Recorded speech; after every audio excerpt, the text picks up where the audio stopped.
Aztecs since 1999. It's been the last 6 years as head coach. This year, he guided SDSU on the deepest run in school history.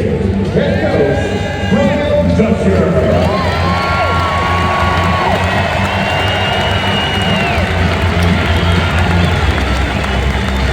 Joining Coach Dutcher, SDSU junior guard, who hit the game-winning buzzer beater in the final four matchup against Florida to help the Aztecs into the national championship game.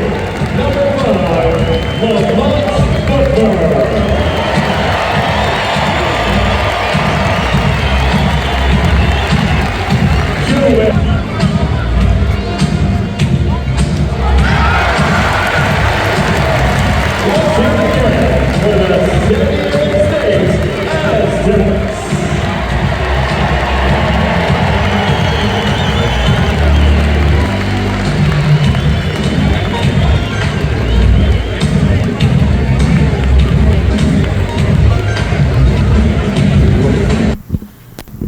You want me to just open with a statement? Yes. I'll open with a statement.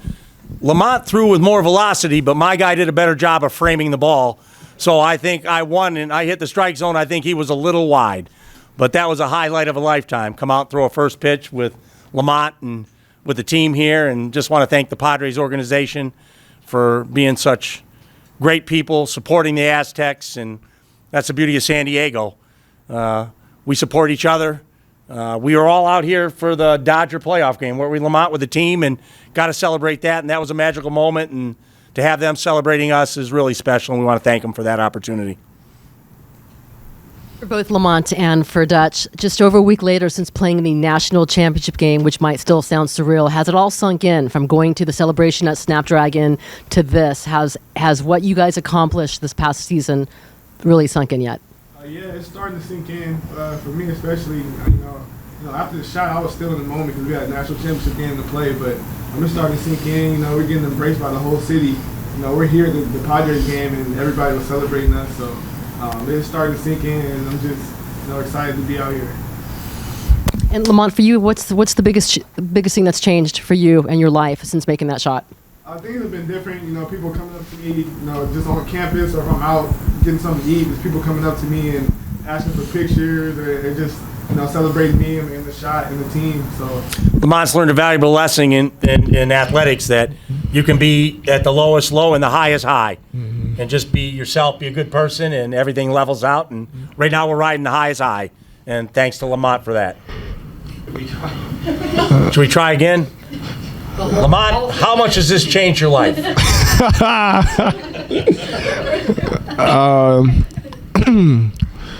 Yeah, so like I said, it's been different. People have been coming up to me and trying to take pictures and celebrating when I'm on campus or I'm out getting something to eat.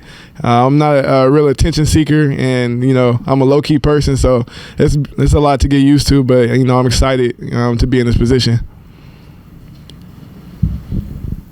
Lamont, they showed your game winner on the big screen. You got a loud roar. I mean, what was it like to be in the middle of Petco Park, to see what you did and get a sense of what it means to so many people? Yeah, that was lovely. I got a couple chills, just watching it again, and having everybody celebrate it again. So it's just an historic moment. I was just glad I was able to do it for the city. I assume you'd seen the video from that actual game, the response at Petco Park. Yeah. I mean, to see that after what you did, and just to see how the city responded in the moment. Yeah, that was pretty cool.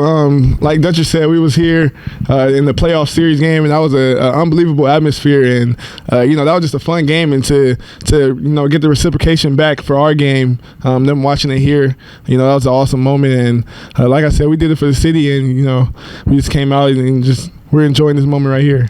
How did you feel about your first pitch? It was good. It was good. I think I got a strike. So I watched him warm up, and that was a major accomplishment. He was all over the place in warm-ups. Yeah, so I he was. asked me to warm up. I said it's not going to make a difference with me. But he used the warm-up to great advantage. He looked like he was a baseball player when he came out. Yeah. And Dutch, you had a little exchange with Bob Melvin. What did he have to say to you? Just that I'm welcome here whenever I'd like to come, and thought we did a great job, was proud of us, and I just told him appreciate the job he's doing, and we're both in the same business, even though we're coaching different sports. We're both trying to manage personnel, manage personalities to get the most out of every person individually and as a team, and just told him what a great job I think he's doing managing the Padres. Lamont, can you just take us through your timeline? I mean, you've declared for the draft. How do you plan to go through with that? And is it a 50-50 proposition that you might come back? Is it, are you thinking NBA? I mean, take us through all that. Like you said, I declared for the draft, a couple days ago. I'm going to, work out, try to get better. I'm going to Vegas to, go work out and get better for this process. I think it's going to be a long process. I'm not really sure if I'm going to stay in the draft or come back yet. I feel like once I get feedback from teams and things like that, I'll, have a clear vision of what's going to go on. He's like all of them. He'll get workouts and hopefully get enough of them. We'll get a good indication as to whether they think he's ready or not. And they're pretty honest. If you listen to the NBA personnel and you don't get caught up listening to agents, and nothing against agents, but the information we gather from the NBA teams themselves is very valuable. And that's what Lamont will pay attention to, what they have to say to him when the workout's over.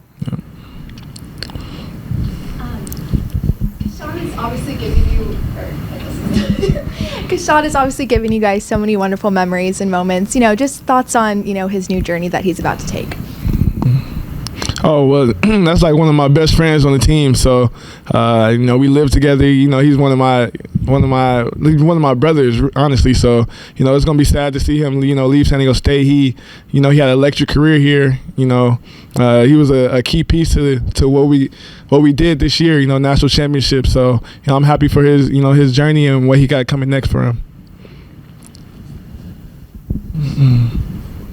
Obviously, it was a tough decision for him to go to the portal and decide to move on. Maybe you could talk just a little bit about the pressures that players face nowadays. It's a lot different than 4 or 5 years ago when there was no portal, no NIL. What kind of pressures are you facing, and will you consider going to the portal, or is it just I'm either going to go pro or play for San Diego State next year? The pressures is different. The NIL has changed the landscape of, college basketball. And if players want to stay where they at, or they want to go seek more money or better fit for them, so it's been different, just throughout the country. And not having really, thought about transfer portal or anything like that. It's going to be a long process. I'm trying to get to the draft. I'm trying to, do that and get better and, focus on, what I need to work on. Walking with them, giving them advice, and now seeing them down to your right, knowing that they're going to be taking it to the highest level. What's that like for you?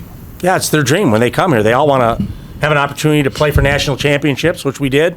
They all want to play in the NBA, which is the ultimate dream for any player. And so, based on what we did in the tournament, they're more marketable. There's more interest in them, and now they have to go out. And the beauty of the NBA is they're going to put them through a workout. As much as they watch tape and this and that, they're going to put them through a very specific workout to see if the skill set matches what they're looking for at this time. And so the feedback will be almost immediate based on how they're working out. It won't be the only process is there's a lot of teams that want to work you out. So that just drags the process out. And obviously the teams in the playoffs, they won't even start their process for a long time. And so the beauty is the guys can go through that process and get real-time feedback. Lamont, I know you were a very good student. I think you told me 3.5. Yeah. You take it very seriously. How are you managing school right now? I mean, since you were gone a lot with the tournament, now you come back. You've had, and you say you're going to go to Las Vegas. How are you? Will you do things remotely? How are you keeping up with your studies? School is very important to me. It's been hard these last couple months. We haven't really been able to do much school because of, how far we went into the tournament. So right now I'm working on catching up on all the assignments that I missed. Class time, I'm able to, meet with a couple teachers and talk to them, about how I can, make up work. And then, I'll be going remote for the, rest of the school year. I only had one in-person class, and my teacher was okay with it. So I'm just going to be going on from there.